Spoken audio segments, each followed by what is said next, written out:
Olá, minhas amigas e meus amigos na luta pela democracia, contra o nazifascismo, pelo bem-estar social. Alegrias, muitas alegrias. Quando a gente vê Bolsonaro desesperado, a gente sabe que está no caminho certo da luta. Minhas amigas e meus amigos, eu pedi ao Dimitri Salles, que é professor de direito, é advogado, entende de leis, que fizesse um vídeo explicando para nós esse pedido de Bolsonaro através da Advocacia Geral da União, um pedido de que civis fossem julgados, sejam julgados pelo Supremo Tribunal Militar quando ofenderem a honra das Forças Armadas, o que é uma coisa bem subjetiva, esse julgamento. Mas aí o Dimitri Salles não se limitou só à análise deste pedido da OGU. Ele fez uma análise completa do momento político brasileiro a partir de Arthur Lira, que desmoraliza a CPI, ou seja, desmoraliza um órgão do próprio Congresso, do qual ele pertence, uma outra casa do Congresso ao qual ele pertence, e que na sua declaração contra a CPI já delimita a polarização entre Bolsonaro e Lula. Vamos ouvir Dimitri Salles. As eleições de 2022 já começaram. Os grupos políticos que pretendem disputar a presidência da República já se movem na direção do fronte da batalha eleitoral, já movem as suas tropas antecipando o processo político de 2022. A razão disso são dois grandes movimentos que acontecem no Brasil. Por um lado, manifestações em todo o país, reunindo centenas de milhares de pessoas que protestam contra o governo Bolsonaro, exigindo vacina no braço, comida no prato. Por outro lado, a CPI da Covid-19 no Senado Federal, que tem tirado o governo de uma situação cômoda, expondo autoridades, cobrando respostas, colocando aqueles que até então não haviam prestado qualquer satisfação na condição de testemunhas, de depoentes, tendo que prestar contas ao tempo que são vistos por todo o país. Esses movimentos antecipam um processo político que se pretendia ocorrer no momento de mais tranquilidade para o governo Bolsonaro. A expectativa dos palácios de Brasília é que 2022 fosse um ano mais tranquilo, e que pelo menos Bolsonaro poderia competir em condição de igualdade, ao menos na disputa da narrativa, em dois aspectos. O primeiro, a responsabilidade pela imunização da população brasileira. Bolsonaro travaria, e já inicia esse processo, vai tentar travar a disputa da narrativa sobre quem são os responsáveis pela imunização da população brasileira, que de fato são os governadores, porque do governo federal não veio iniciativas, não veio efetivamente ações que pudessem gerar compra de vacinas e, portanto, um processo de imunização geral da população. Todo o esforço tem sido dos governadores, mas o Bolsonaro vai disputar o protagonismo deste processo. Por outro lado, uma certa ideia de crescimento econômico.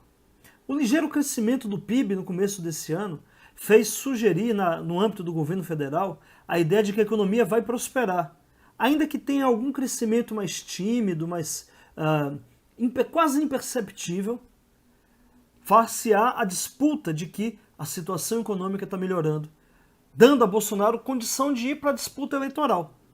Acontece que no meio do caminho, o governo federal se deparou tanto com as manifestações, que por sinal tendem a crescer, das mais variadas formas, quanto ao avanço da apuração da CPI. Apuração essa que poderá resultar em obter resultados que apontem efetivamente responsáveis pelas mais de 500 mil mortes de brasileiras e brasileiros pela pandemia. A reação do governo Bolsonaro, o que faz antecipar o processo eleitoral, começa a ser percebida, especialmente no dia de ontem. O presidente da Câmara, o deputado Arthur Lira, presidente da Câmara dos Deputados, deu uma entrevista desqualificando a CPI, dizendo que a CPI não vai dar em nada. No fundo, o Arthur Lira começa a montar uma narrativa para desqualificar as conclusões que chegará à CPI, autorizando a criação desde já de notícias do tipo: essa é uma CPI meramente oposicionista, essa é uma CPI anti-Bolsonaro, e aquilo que ela concluir não tem qualquer validade. Ele autoriza a repetição desse discurso por outros parlamentares, país afora. A novidade desse processo é que é o presidente de uma das casas do Congresso Nacional desqualificando o trabalho de membros de uma outra casa do Congresso Nacional. Isso nunca aconteceu no Brasil. E isso traz, ao mesmo tempo, um certo espanto, mas um dever de observar para a ação do Arthur Lira, na direção que ele aponta de desqualificar os resultados da CPI. Há um outro movimento. O governo federal, por meio da Advocacia Geral da União, numa ação direta, numa ação de descumprimento de preceito fundamental no âmbito do Supremo Tribunal Federal, defendeu que crimes contra a honra, por exemplo, injúria, praticados contra militares ou contra as Forças Armadas, devem ser punidos pela Justiça Militar. Numa ação movida pela Associação Brasileira de Imprensa, que tenta impedir a perseguição a jornalistas, o governo tem insistido que qualquer denúncia que possa ferir, ainda que subjetivamente, o brio das Forças Armadas, caberá à Justiça Militar apurar e punir os responsáveis. O governo se baseia numa lei de 1969, uma lei que veio logo depois do Ato Institucional número 5, que é a própria expressão do espírito autoritário da ditadura. Uma lei que não poderia ter sido recepcionada pela democracia, pela Constituição de 88. Porque num Estado democrático, não há que se criar nenhum tipo de privilégio na apuração contra civis que, porventura, acusam militares ou as Forças Armadas. Isso porque numa democracia, num Estado plenamente democrático, a sociedade civil tem o dever de cobrar, de manter vigilância sobre os poderes e especialmente sobre as Forças Armadas. O que eu quero dizer com isso é que Forças Armadas e poderes instituídos se submetem ao controle da sociedade civil. Isso é típico de democracia. E ao propor a manutenção da vigência de uma lei de 1969, colocando os cidadãos comuns sob o julgo de tribunais militares, Bolsonaro acena para as Forças Armadas para mantê-las fiel ao seu intento de governabilidade, seja por uma eleição, seja por um golpe, criando uma expectativa de cordialidade com as Forças Armadas, colocando-as acima da sociedade, o que é um fato inaceitável numa democracia. Há também outros dois movimentos de reação. No dia de ontem, índios foram gravemente atacados pela polícia num protesto no Distrito Federal. Protestavam contra a aprovação de um projeto de lei que vai fulminar a possibilidade da preservação das suas terras, que vai estrangular uma conquista da Constituição de 88. E foram violentamente reprimidos pela Polícia Militar do Distrito Federal. Ao mesmo tempo que já começou a haver uma disputa de narrativa sobre a responsabilidade de que índios teriam flechado policiais e de que isso justificaria a violência contra qualquer forma de manifestação pacífica democrática. Deputados bolsonaristas ou bolsonaristas arrependidos que tenderão a ser bolsonaristas no próximo ano já se movimentaram para justificar a ação violenta da Polícia Militar do Distrito Federal. E ainda há o protagonismo dos negacionistas convictos na CPI, que é uma outra questão que a CPI precisa ficar muito atenta. O depoimento do deputado Osmar Terra revela um certo autoelogio ao seu desempenho negacionista, que não passa de um autoelogio à sua própria ignorância, mas que tem uma finalidade: afirmar os postulados que levaram o governo Bolsonaro a negar a compra de vacinas.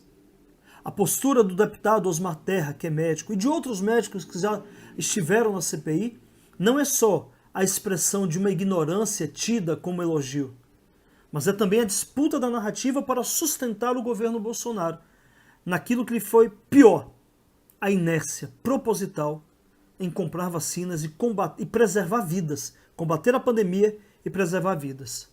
Mesmo a histeria de Bolsonaro, quando atacou uma jornalista há poucos dias atrás, e como tem feito com a imprensa, sabe aquela coisa de que o louco também tem sua razão? O cara pode ser louco, mas não rasga dinheiro. Mesmo a histeria de Bolsonaro, de mandar todo mundo calar a boca, ali, na fala dele, ele solta duas questões. Quando ele acusa a imprensa de, primeiro, ser contra ou acabar com a família brasileira, e acabar com a religião. O Bolsonaro, mesmo no momento de perda de controle, que acho que ele nunca teve, mas da expressão do seu descontrole, ele consegue pontuar a disputa moral em que sustenta um pouco o seu governo. Ao dizer que a imprensa, e isso não faz o menor sentido, ela está acabando com a família e com a religião. Isso vai ecoar na sua base como alguém que está lutando contra a imprensa, que tanto mal faz à família e à religião.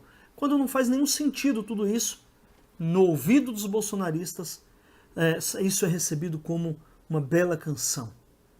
Eu digo tudo isso para dizer que, desde já, nós temos que estar atentos ao processo eleitoral. 2022 será provavelmente uma eleição plebiscitária. Não acredito que apareça uma terceira via. Mas mais do que isso, talvez será o mais violento processo eleitoral já vivido na história do Brasil.